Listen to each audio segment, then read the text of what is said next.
Have you ever noticed that you have some certain habits or patterns of behavior that might work well for you, but do not work particularly well in teamwork or are not getting the results that you're looking for? Hi, this is Shannon Waller, and welcome to the Team Success Podcast. In a recent conversation with a team member, we came up with the term hacking yourself, or hacking your habits might be another way to talk about this. And it was really interesting because this particular person is brilliant, great ideas, and highly, highly intelligent. But this person had some habits that were really, really getting in the way of teamwork. And it had to do with, showing up on time for particular events and meetings. And this is not something that is unique to this person. I can name lots of people who have this particular challenge, including business owners as well as team members. So we came up with this idea of hacking yourself. And kind of hacking is a cool term. It's obviously a technology term for software. If you're following any of the cool people in the health space, biohacking is a big deal, like with Dave Asprey and Tim Ferriss. So that terminology is kind of around. And it kind of lent a playful, fun way to look at how to, all of us, again, have natural ways of doing things, but they don't always work for us particularly well, again, when we're trying to produce a result or for teamwork or both. So instead of just ignoring it, which, by the way, is what most people do.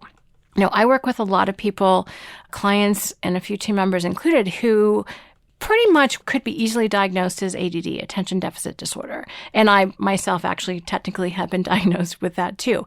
By the way, I don't think it's a bad thing. Most successful entrepreneurs have ADD. That's scientific fact.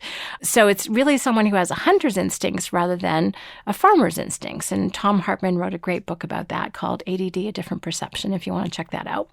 And that concept has actually been validated since he came up with the term.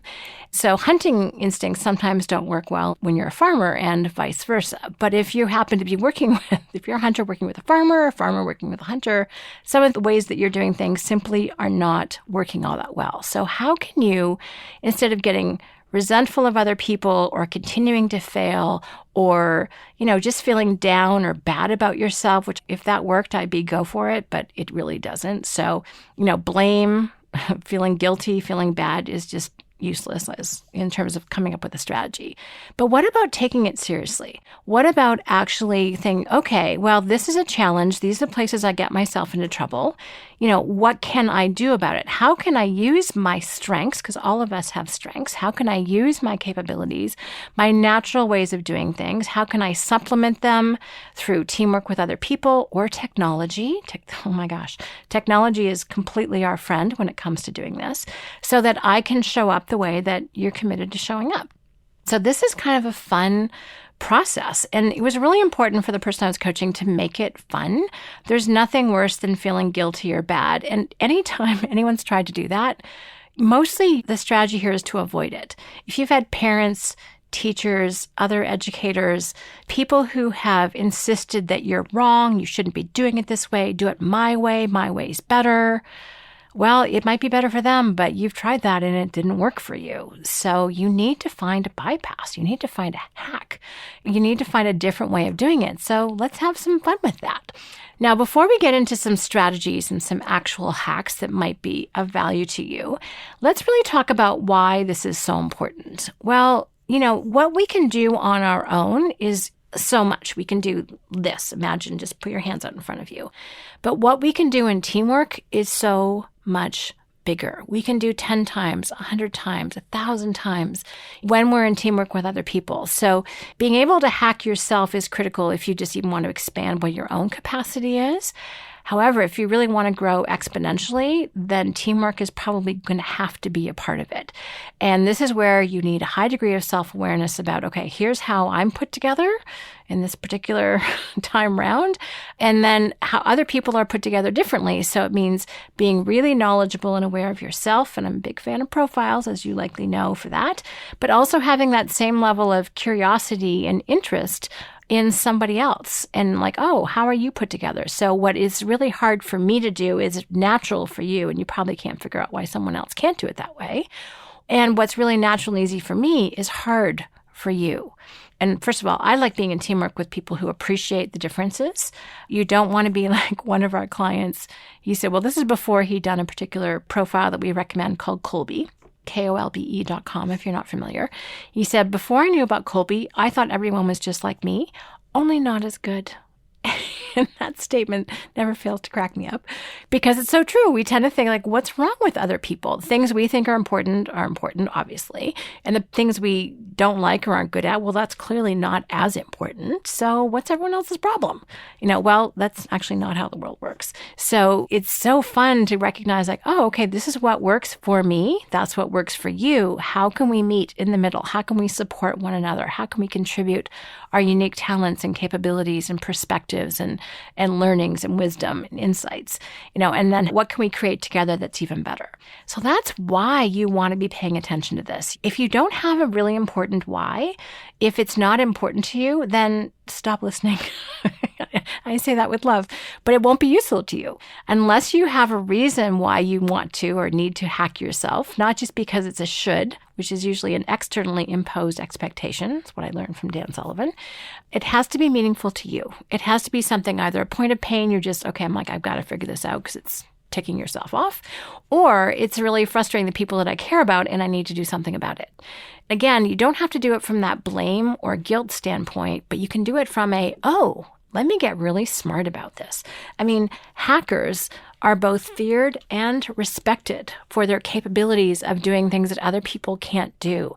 They're savvy, they're intelligent, they're resourceful, occasionally devious, but they find interesting ways around all of the roadblocks. Well, that's exactly what I'm talking about. We get to hack ourselves, and who knows us better than us? You know yourself better than any other human being on the planet, as long as you're paying attention. Why not pay attention to that? So let me share with you some examples of some hacks that I know work and that we've been having a lot of fun coaching with that. And I obviously started with one person, but I love this idea of hacking yourself. So it's been a large part of my coaching conversations for the past couple of weeks. And everyone so far has loved it. And I've used it with very, very, very different people who strive differently, problem solve differently, have different roles in the company, different personalities. So it doesn't matter. It's all very personal and individual and unique to you. That's the fun part of this.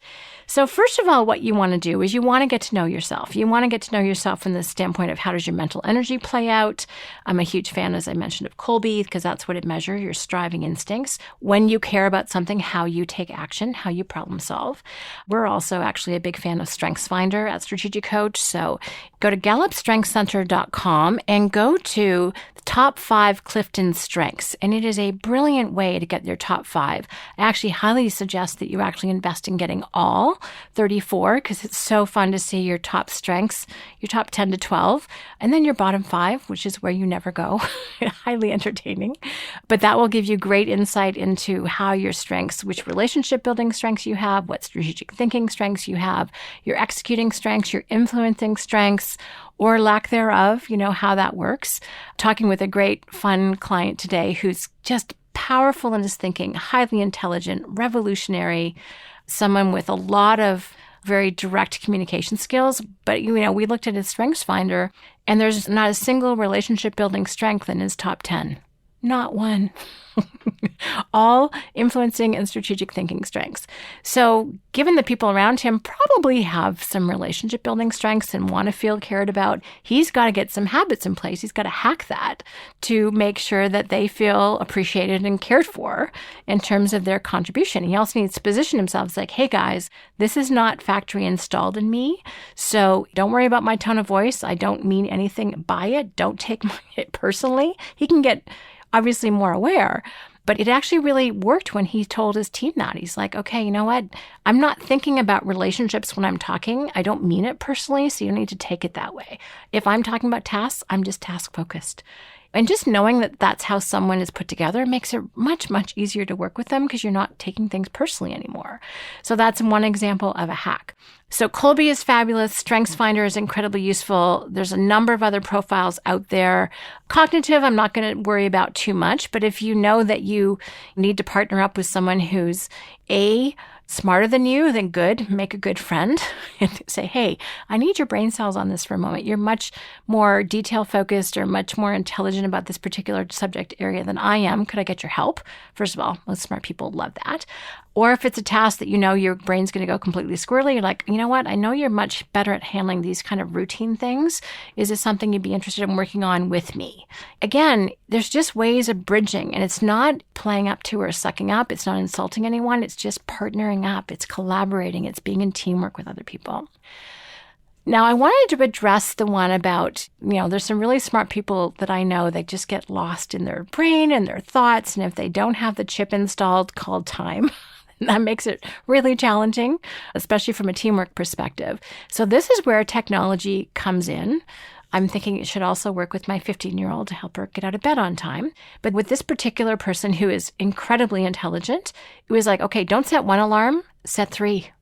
And if sensory stuff is important to you, then let's use haptics. So haptics is often a term used in machine learning, but it means kind of learning through touch. On the person's phone, we turned on all the vibrating alerts and notifications. I did that on my phone. I don't like the sound. In this person's case, we left it on. But this person just needed a lot of prompts in their environment to make sure that they got out of their heads and into the next thing that had to happen.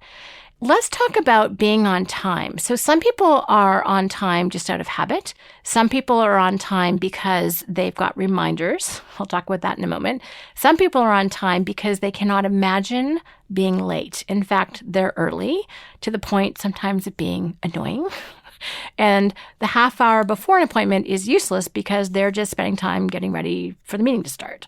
That's not a particularly good use of time either. So each person kind of needs to find their own way of making that work. So let me just address when someone is not particularly talented or skilled or doesn't have the time chip I mentioned about being on time. This is the one I experience.